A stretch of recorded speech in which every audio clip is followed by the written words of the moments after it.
वक्फ संशोधन अधिनियम पिछले काफी समय से चर्चा का विषय बना हुआ है। तमाम राजनीतिक दलों के साथ ही कई मुस्लिम संगठन इस कानून का विरोध कर केंद्र सरकार पर निशाना साध रहे हैं। इस बीच मंगलवार को वक्फ संशोधन कानून को लेकर रांची बीजेपी कार्यालय में एक अहम बैठक हुई, जो करीब 2.5 घंटे तक चली, जिसके बाद बीजेपी के राष्ट्रीय महामंत्री दुष्यंत गौतम ने मीडिया से बातचीत कर इस विषय में जानकारी दी। देश के प्रधानमंत्री ने जिस प्रकार से संकल्प लिया हुआ है, देश के विकास में कोई भी नियम कानून बाधा बनेगा तो हम उसको सुधारते हुए विकसित भारत के कल्पना के अनुरूप देश को चलाने का काम करेंगे।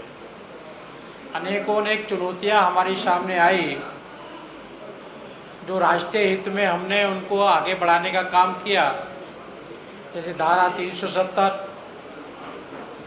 जो कि देश के ऊपर कलंक था, देश के अब में अलगाववाद दिखाई दे रहा था। सीए जो उस समय के तथाकथित सभी नेताओं की इच्छा थी, लेकिन उस पर भी एक दुर्भाग्यपूर्ण भ्रम फैलाया गया कि सीए से नागरिकता चली जाएगी, और आज 4 साल में एक भी व्यक्ति की नागरिकता नहीं गई है, बल्कि नागरिकता देने वाला था।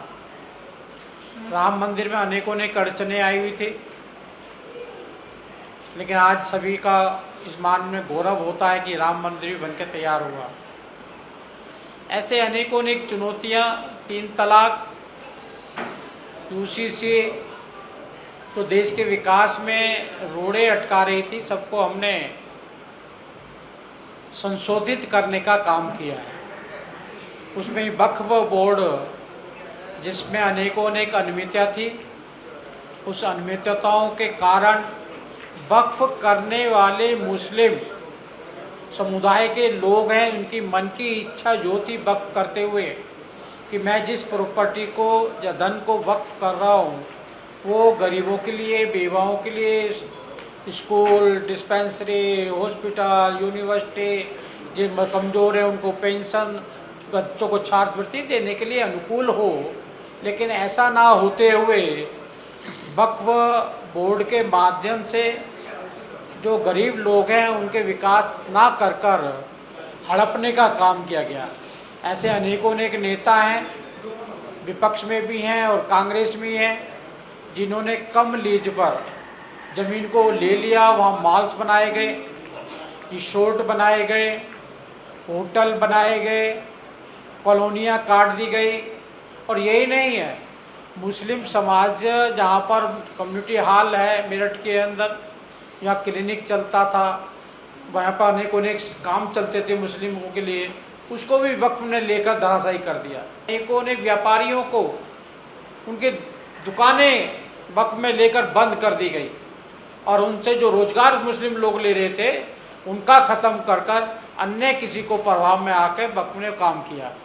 मोदी जी सरकार, भारत सरकार वक्फ के माध्यम से किसी भी मस्जिद को, किसी भी दरगाह को, और जो प्रॉपर्टी का मालिक मुस्लिम है उसको नहीं छेड़ने वाली है। जो ये भ्रम पैदा कर रहे हैं समाज के अंदर, जो ज़मीन है जिसकी कमाई एक अच्छी होनी चाहिए थी, और मैं मान के चलता हूँ उस पर ईमानदारी से काम किया जाता तो सऊदी अरब से ज़्यादा अमीर हमारे देश के मुसलमान होते।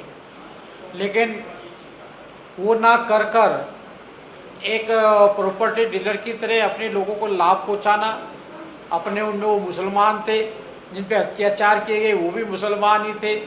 अनेकों अनेक गुरुद्वारों को वक्फ घोषित कर दिया गया, और 2013 में कांग्रेस ने जाते जाते वक्फ की ये स्थिति कर दी कि वक्फ जिसको देख के कहेगा ये वक्फ की ज़मीन है तो वो वक्फ की हो गई, उसका कहीं भी अपील भी नहीं थी, खाली बोर्ड में ही जा सकते थे।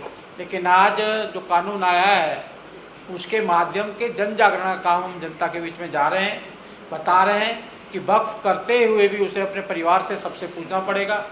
घर में माता है, बहन है, बेवा है, कोई भी अगर उसको मदद की ज़रूरत है तो उसका हिस्सा दिया जाएगा। वक्फ की हुई प्रॉपर्टी में college, university, school, hospital, dispensary बनाने का काम किया जाएगा। और वक्फ अगर कोई करता है उसको भी 90 दिन का समय दिया जाएगा कि 90 दिन के अंदर अपनी प्रॉपर्टी के बारे में जो भी बताना कहना है वो उससे पूछा जाएगा, और वो उसकी सहमति देगा तो वक्फ होगी। और वक्फ होगी मुस्लिमों के जो गरीब हैं, जैसे पसमानदा समाज है, बोरा समाज है, अहमदिया समाज है, अनेकों अनेक जातियाँ, 90% लोग गरीबी की रेखा के नीचे हैं। मोदी जी ने 4 करोड़ लोगों को मकान बना के देने का काम किया है, जो माइनॉरिटी को भी उसमें बड़ी संख्या है। अगर ये वक्फ सही तरीके से इस्तेमाल होता, मुझे लगता है देश के मुसलमानों की हालत भी अच्छी होती।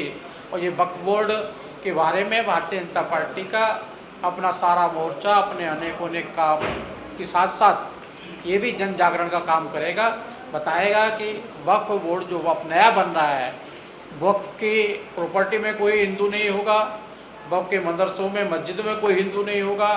जहाँ तक व्यवस्था का सवाल है, व्यवस्था भारत सरकार है और भारत सरकार के अंतर्गत आने वाली जो भी संस्थाएं हैं, प्रॉपर्टी है, संवैधानिक संस्थाएं हैं, उसको देश के विकास में कैसे अच्छा काम करें, इसलिए इसके समर्थन में आज हमने प्रदेश की वर्कशॉप की है, कल जिले की होगी अभी हफ्ते के अंदर, फिर जनता के बीच में जाकर उसकी अच्छाई और बुराई बताने का काम करेंगे। और मुझे लगता है कि जनता का बहुत बड़ा समर्थन, ईसाई मशीनरी केरल के अंदर 600 घरों को धराशायी कर दिया गया, गुरुद्वारे को वक्फ घोषित कर दिया गया। ऐसे अनेकों प्रताड़ित लोग हैं, उनको सबको समझाया जाएगा कि आगे से ऐसा नहीं होगा, जो भी होगा समाज के काम होगा, देश के काम होगा। और बड़ा दुर्भाग्य उदाहरण देते भी अजीब सा लगता है कि मुस्लिम धर्म 1450 साल पूर्व हुआ है, 1500 वर्ष पुराना मंदिर को ही वक्फ घोषित कर दिया। रेलवे के ट्रैक पर, नई दिल्ली में रेलवे ट्रैक पर ही मस्जिद बन गई। अरे वक्फ वाले ने जो वक्फ की होगी, दान किया होगा, तो ये कहा होगा देश में रहने वाले किसी भी जानमानस के लाभ के लिए है, फ़ायदे के लिए है।